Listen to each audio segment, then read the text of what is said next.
بسم اللہ الرحمن الرحیم۔ میرے پیارے ناظرین کو السلام علیکم۔ تو ناظرین، حضرت علی رضی اللہ عنہ نے فرمایا، کفر کے بعد سب سے بڑا گناہ کسی کی دل آزاری ہے۔ جب کوئی دوست تمہیں اپنا راز بتائے تو سمجھ لینا کہ وہ اپنی عزت تمہیں امانت دے رہا ہے، اس میں کبھی بھی خیانت مت کرنا۔ کسی کا عیب تلاش کرنے والے کی مثال اس مکھی جیسی ہے جو سارا خوبصورت جسم چھوڑ کر صرف زخم پر بیٹھتی ہے۔ وقت اور دولت دو چیزیں ہیں جو انسان کے اختیار میں نہیں۔ وقت انسان کو مجبور اور دولت مغرور بنا دیتی ہے۔ سب سے پہلی عبادت یہ ہے کہ انسان مصیبت میں صبر کر کے اللہ پاک سے مدد کا منتظر رہے۔ کامیابی حوصلوں سے ملتی ہے، حوصلے دوستوں سے ملتے ہیں، دوست مقدروں سے ملتے ہیں اور مقدر انسان خود بناتا ہے۔ تین چیزیں ایمان کو تباہ کر دیتی ہیں۔ نمبر 1، امیر دل کی محفل۔ نمبر 2، عورتوں کی صحبت۔ نمبر 3، جاہلوں سے بحث۔ جو شخص تمہارا غصہ برداشت کر لے اور ثابت قدم رہے تو وہ تمہارا سچا دوست ہے۔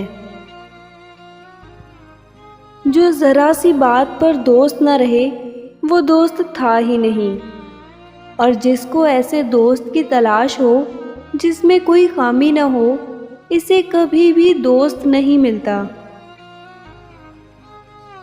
100 دوستوں سے بہتر وہ ایک دشمن ہے جو دل میں نفرت تو رکھتا ہے لیکن منافقت نہیں کرتا۔ ایسی غربت پر صبر کرنا جس میں عزت محفوظ ہو، اس امیری سے بہتر ہے جس میں ذلت و رسوائی ہو۔ رشتوں کی خوبصورتی ایک دوسرے کی بات تو برداشت کرنے میں ہے۔ بے عیب انسان تلاش کرو گے تو اکیلے رہ جاؤ گے۔ انسان کے کردار کی 2 منزلیں ہیں، دل میں اتر جانا یا دل سے اتر جانا۔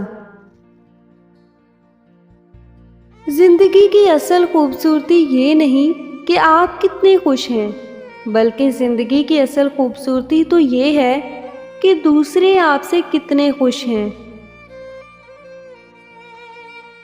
دوستوں کے غم میں ہر حال میں شامل ہوا کرو، لیکن خوشیوں میں تب تک نہ جانا جب تک وہ تمہیں خود نہ بلائیں۔ جس کو تم سے محبت ہوگی وہ تم کو فضول اور ناجائز کاموں سے روکے گا۔ تمہارا ایک ہی رب ہے، پھر بھی تم اسے یاد نہیں کرتے، لیکن اس کے کتنے بندے ہیں پھر بھی وہ تم کو نہیں بھولتا۔ کسی کی مدد کرتے وقت اس کے چہرے کی جانب مت دیکھو، ہو سکتا ہے اس کی شرمندہ آنکھیں تمہارے دل میں غرور کا بیج بو دیں۔ 3 رشتے بے نقاب ہو جاتے ہیں۔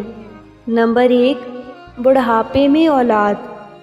نمبر 2، مصیبت میں دوست، اور نمبر 3، غربت میں بیوی۔ کسی کے خلوص اور پیار کو اس کی بے وقوفی مت سمجھو، ورنہ کسی دن تم خلوص اور پیار تلاش کرو گے اور لوگ تمہیں بے وقوف سمجھیں گے۔